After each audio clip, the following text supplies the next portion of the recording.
পাগলায় আরেকটি 50 শয্যা হাসপাতাল স্থাপনের জন্য আমি ডিও লেটার দিয়েছি। দুর্নীতি অনিয়ম রোধ করার ক্ষেত্রে আমরা যাকেই পাবো তার বিরুদ্ধেই ব্যবস্থা নেব ইনশাল্লাহ।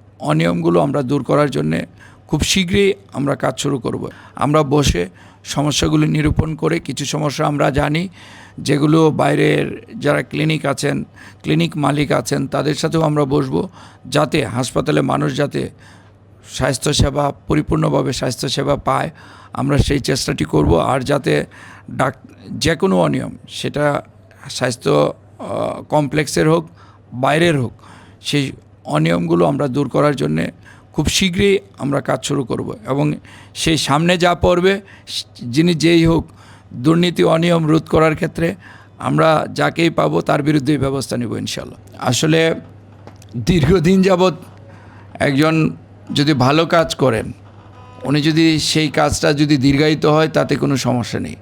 আর যদি সঠিকভাবে সঠিক যা কাজটি যদি না করেন, সেই ব্যাপারে আমরা অবশ্যই সেই বিষয়গুলি খতিয়ে দেখব।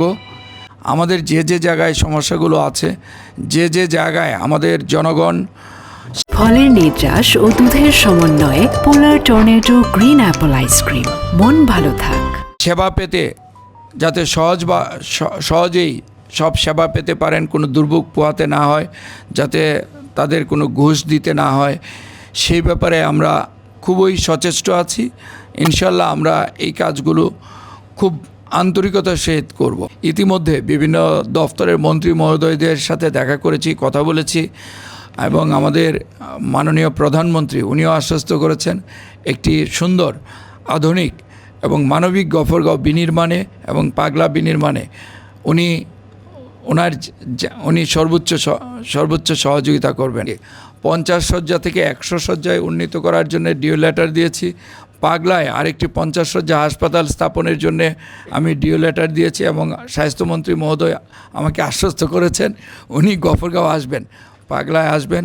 আমাদের সমস্যা অনেক কিছু সমস্যার পাহাড়, মানুষের প্রত্যাশা আকাশচুম্বী। আমি আপনাদের মাধ্যমে এটুকু আর সবাইকে, গফরগাঁও উপজেলা পৌরসভা এবং পাগলাবাসীকে আশ্বস্ত করতে চাই, আমরা আন্তরিকভাবে কাজ করছি। ইনশাল্লাহ আমাদের কিছু সমস্যা স্বল্প মেয়াদে, কিছু সমস্যা দীর্ঘমেয়াদে সমাধান হবে।